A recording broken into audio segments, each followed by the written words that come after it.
Hello everyone. Welcome to JRF coaching वाला। कैसे हो आप सब? बढ़िया। आप लोग को थंबनेल देख के पता चल ही गया होगा कि आज के क्लास में हम लोग क्या पढ़ने वाले हैं। आज के क्लास में हम लोग पढ़ने वाले हैं रिस्क एंड मैनेजमेंट इंश्योरेंस का, जो हम लोग पढ़ चुके थे। इंश्योरेंस का लाइफ इंश्योरेंस पढ़े, जनरल इंश्योरेंस पढ़े, जनरल इंश्योरेंस के टाइप्स पढ़े।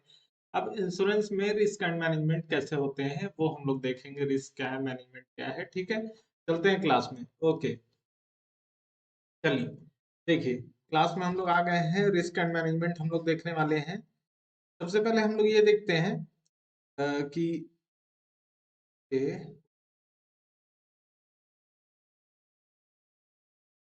यहाँ पे देखिए रिस्क एंड मैनेजमेंट। तो कलर भी हम बदल देते हैं ताकि आप लोग को सही से दिखे। Okay, insurance risk management is the assessment and quantification of the likelihood and financial impact of event that may occur in the customer world that require settlement by the insurer। बोल रहा है कि इंश्योरेंस में risk management कैसे होता है। Means जो insurer है वो इंश्योरी को, मींस जो इंश्योरेंस बेच रहा था, मींस कोई कंपनी, अगर कोई company H D F C insurance company अगर मान लेता हूं मैं, एक कंपनी है X Y Z insurance company है, ठीक है। वो इंश्योरेंस सेल कर रही है, ठीक है। तो वो इंश्योरेंस सेल की, तो जो इंश्योरेंस लिया, एबीसी एक पर्सन है, वो इंश्योरेंस लिया एक्स वाई जेड कंपनी से। अब एबीसी के लाइफ में जिस चीज से वो रिलेटेड इंश्योरेंस लिया है, हेल्थ का लिया, फायर का लिया, होम इंश्योरेंस लिया, लाइफ इंश्योरेंस लिया, जिससे रिलेटेड लिया इंश्योरेंस वो उससे परचेज किया, एबीसी जो है वो एक्स वाई जेड लिमिटेड से जो भी इंश्योरेंस परचेज किया, उससे रिलेटेड कोई भी इंसिडेंट एबीसी के लाइफ में होता है, तो उसके फिनेंशियल बर्डन को कवर करने के लिए जो भी रिस्क उठाना पड़ता है एक्स वाई जेड लिमिटेड को, वो हम लोग यहाँ पढ़ेंगे। मतलब इंश्योरी जो है, जो इंश्योरेंस लिया है, जो जो अपना इंश्योरेंस करवाया है, उसके लाइफ के जो भी इवेंट्स हो रहे हैं, जो भी अनसर्टेनिटी उसके साथ हुई, को कवर करने के लिए कितना रिस्क लगता है इंश्योरेंस कंपनी को, ये हम लोग रिस्क एंड मैनेजमेंट में देख रहे हैं, ठीक है। And the ability to spread the risk these event occurring across other insurance underwriters in the market। और इस जो ये जो रिस्क है, इसको डाइवर्सिफाई कैसे करें, इसको कम कैसे करें, इसको बांटे कैसे, वो हम लोग रिस्क एंड मैनेजमेंट में देख रहे हैं, ठीक है। Risk and management work typically involve the application of mathematical and statistical modeling determine appropriate premium cover। बता रहा है कि रिस्क एंड मैनेजमेंट करने के लिए ऐसा नहीं है कि प्लान किए। जैसे अगर आप समझो कि आप एक इंश्योरेंस परचेज किए, टर्म इंश्योरेंस है कि इतने टेन्योर के दौरान आपको कुछ होता है तो कंपनी आपको 50 लाख रुपए देगी, इंश्योरेंस कंपनी। तो आप सोचो कि कंपनी रिस्क कैसे कैलकुलेट की, तो रिस्क वो कैलकुलेट की है मैथमेटिकल और स्टैटिकल मॉडलिंग लगा के। तो स्टैटिस्टिकल मॉडलिंग और मैथमेटिकल मॉडलिंग से वो रिस्क को कैलकुलेट करती है, तब वो प्रीमियम डिसाइड कर पाती है। हाँ, इसके लिए जब मैं इतना रिस्क कवर कर रही हूँ कि इस बंदे को 20 साल में कुछ होगा तो मैं 50 लाख रुपए दूंगी, तो इसके लिए मुझे प्रीमियम कितना लेना चाहिए इस पर्सन से पर मंथ, या एक लमसम प्रीमियम जो लेना है वो कितना लेना है। तो उसके लिए वो प्रॉपर मैथमेटिकल और स्टैटिस्टिकल मॉडलिंग यूज करती है, तब वो डिसाइड कर पाती है कि हाँ क्या प्रीमियम होगा। Okay, and the value of insurance risk to hold और डिस्ट्रीब्यूट, इस रिस्क को होल्ड करके या डिस्ट्रीब्यूट करेंगे तो क्या मेरा प्रीमियम का वैल्यू होगा, वो हम लोग रिस्क एंड मैनेजमेंट में पढ़ते हैं, है ना। तो अब रिस्क एंड मैनेजमेंट में हम लोग एक चीज और समझेंगे कि अगर रिस्क है उसको मैनेज किया जा रहा है, मैनेज किया जा रहा है वही मैथमेटिकल और स्टैटिकल टूल लगा के, और कंपनी इस रिस्क को बांटती है, तो बांटती कैसे है, डाइवर्सिफाई कैसे कर लेती है, री इंश्योरेंस करके। सपोज करता हूं कि राम एक पर्सन है, वेट,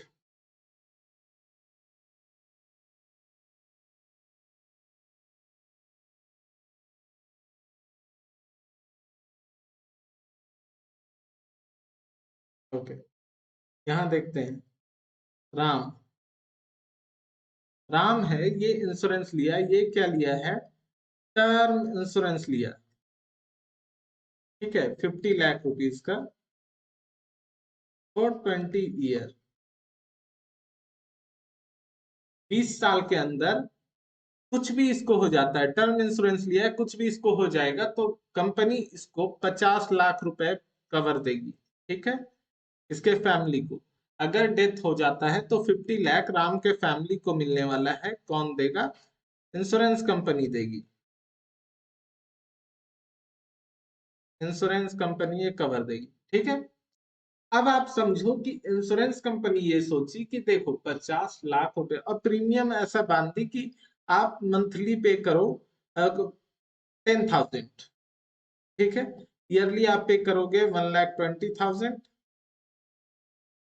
और आपको ये अ, समझ लो कि 10 साल तक पे करना है। 10 ईयर तक आपको प्रीमियम पे करना, तो आप टोटल प्रीमियम 12 लाख रुपए पे कर देंगे, ठीक है। अब कंपनी ये सोच रही है,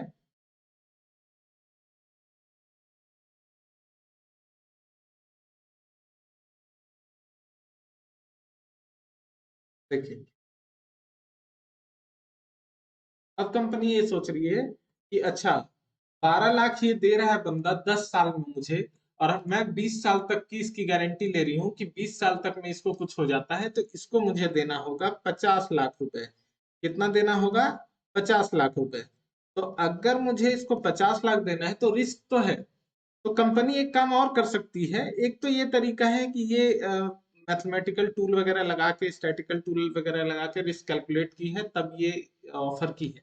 इसके अलावा बचने के लिए वो एक और काम क्या कर सकती है, तो वो री इंश्योरेंस कर देगी। री इंश्योरेंस क्या होता है?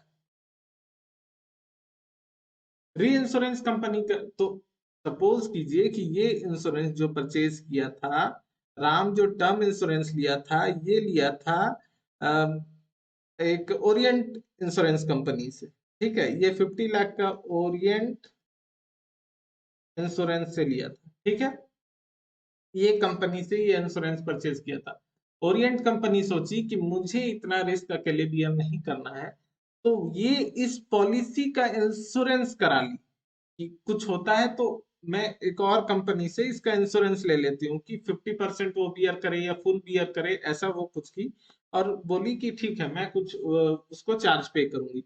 तो ओरिएंट है HDFC इंश्योरेंस से को अपना इंश्योरेंस जो वो कवर ली थी, एबीसी जो पर्सन है, राम हमारा जो पर्सन है, उसका क्या हुआ, वो इंश्योरेंस कराया टर्म इंश्योरेंस 50 लाख रुपीज का। राम टर्म इंश्योरेंस कराया था 50 लाख का 20 ईयर के लिए, वो 12 लाख रुपीज प्रीमियम पे करने वाला है 10 साल में। और कंपनी अब ये सोची कि 50 लाख का रिस्क हम कैसे डिस्ट्रीब्यूट करें, वो री इंश्योरेंस कर दी इस पॉलिसी को HDFC इंश्योरेंस से, ठीक है। तो ये एक तरीका हुआ कि ऐसा बताई कि हाँ 50-50 हम लोग कर लेंगे, इस अगर कुछ ऐसा रिस्क होगा नहीं तो प्रॉफिट भी 50-50 कर लेंगे जो 12 लाख कलेक्ट हो रहा है। ऐसा कुछ री इंश्योरेंस करा ली, ठीक है। तो ये हम लोग देख रहे हैं। अब री इंश्योरेंस को पढ़ते हैं। री इंश्योरेंस क्या है? Reinsurance, what is reinsurance? Reinsurance is also known as insurance for insurer. जो इंश्योरर है, जो इंश्योरेंस पॉलिसी बेचा था, उसका इंश्योरेंस हो रहा है, ठीक है।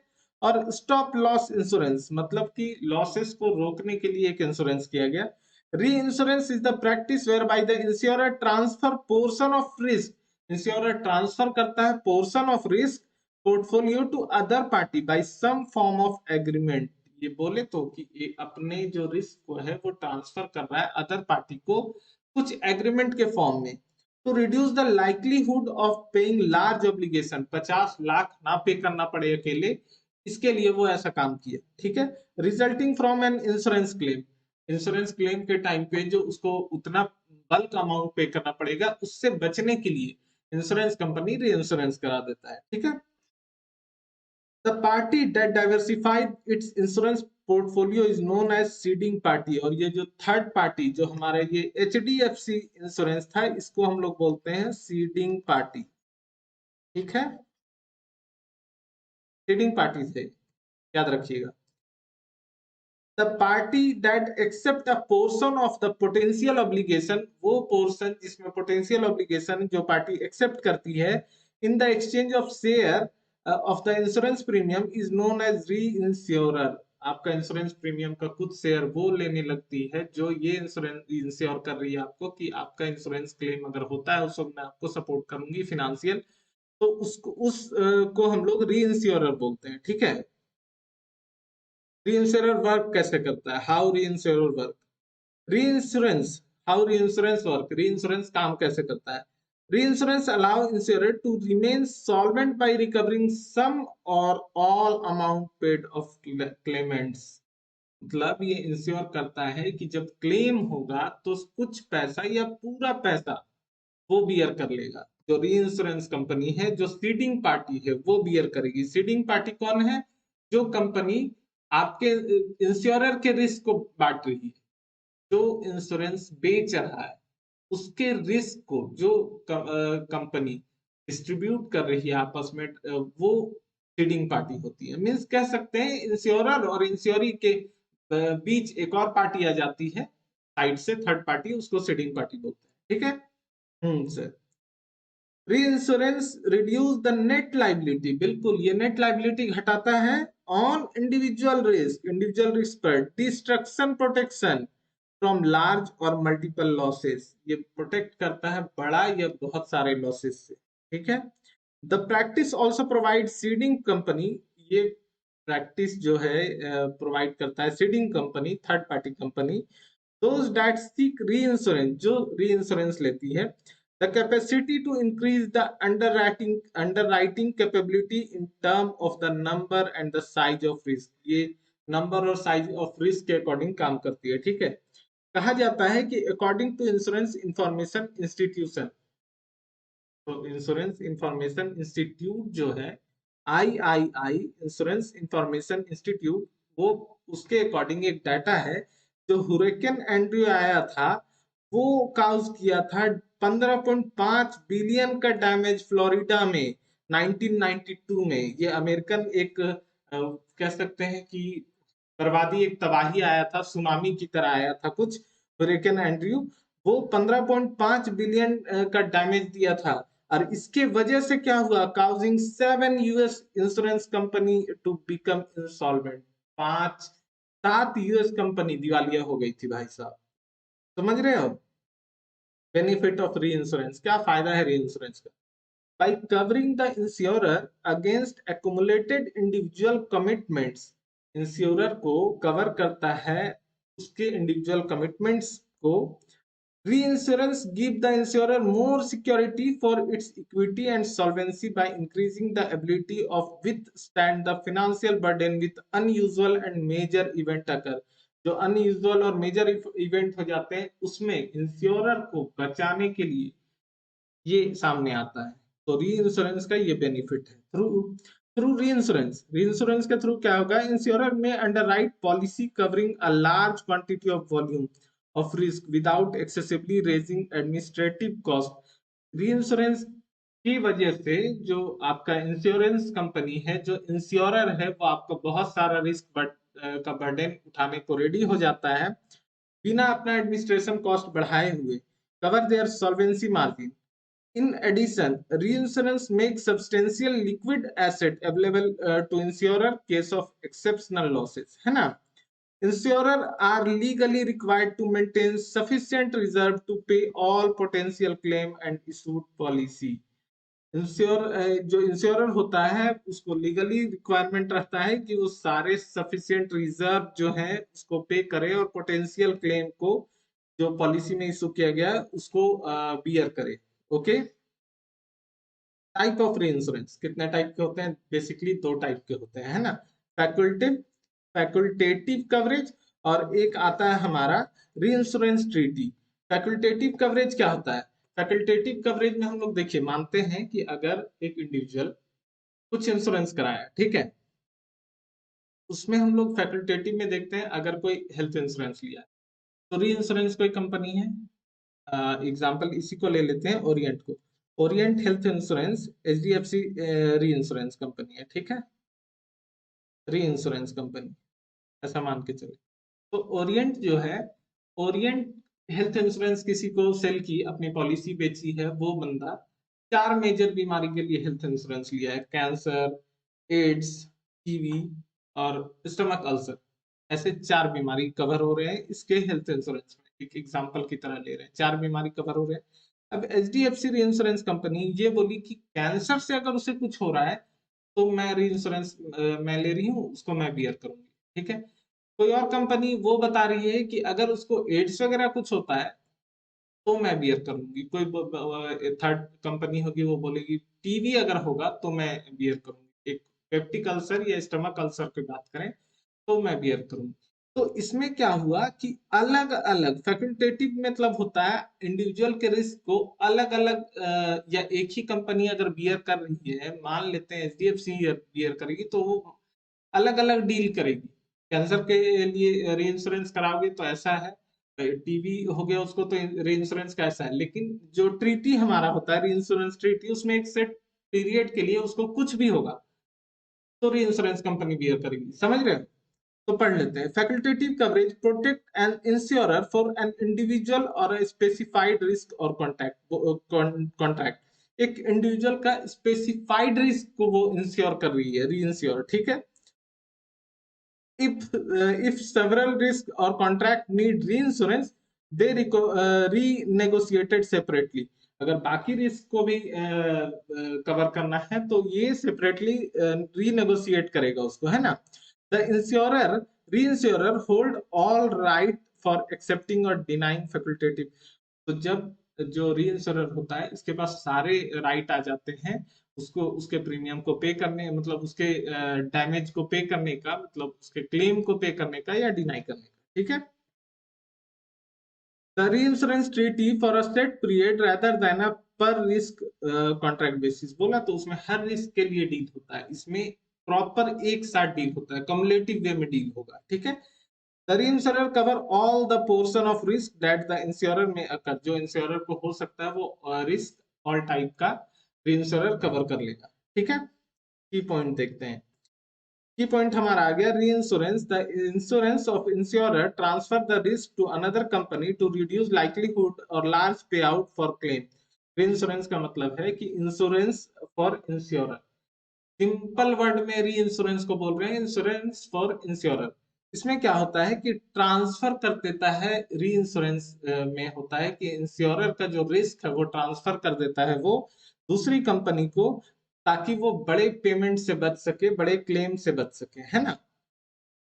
Reinsurance allow insurer to remain solvent by recovering all or part of payout। Reinsurance help करता है इंश्योरर को कि वो सॉल्वेंट रहे अपने सारे क्लेम को पे करने के बाद भी, ठीक है। कंपनी डेट सीक री इंश्योरेंस कॉल्ड सीडिंग पार्टी। जो कंपनी री इंश्योरेंस करती है उसको सीडिंग पार्टी बोलते हैं। टाइप ऑफ री insurance include facultative, proportional and non proportional. री इंश्योरेंस फैकल्टेटिव होता है, प्रोपोर्शनल होता है, नॉन प्रोपोर्शनल होता है। फैकल्टेटिव और प्रोपोर्शनल एक ही टाइप का है। फैकल्टेटिव में हम लोग देखें हर रिस्क के लिए वो बात किया सेपरेट नेगोशिएशन। प्रोपोर्शनल में वो डिवाइड कर देता है कि हाँ कैंसर के लिए ये प्रोपोर्शन रहेगा रिस्क का, आपका स्टमक अल्सर के लिए ये रहेगा। और नॉन प्रोपोर्शनल में अगर हम लोग एग्जांपल की तरह समझे तो वो इक्वल की तरह ट्रीट करेगा कि सारे के लिए बराबर। अगर 1000 रुपए आप प्रीमियम पे कर रहे हो, 250-250 चारों बीमारी, ठीक है। ओके, तो ये हमारा आज का था क्लास, जिसको एक बार हम लोग फटाफट देख लेते हैं फिर से कि रिस्क एंड मैनेजमेंट हम लोग पढ़े, इसमें हम लोग री इंश्योरेंस देखे, री इंश्योरेंस क्या होता है, री इंश्योरेंस कैसे काम करता है। इसके बाद हम लोग देखे कि री इंश्योरेंस का बेनिफिट क्या है। अब हम लोग टाइप ऑफ री इंश्योरेंस भी देख लिए, जिसमें दो देखे हैं, फैकल्टेटिव और इंश्योरेंस ट्रीटी, री इंश्योरेंस ट्रीटी। और ये है हमारा की पॉइंट। ये की पॉइंट बहुत इंपॉर्टेंट है, इसमें सारे चीजों का क्रक्स है।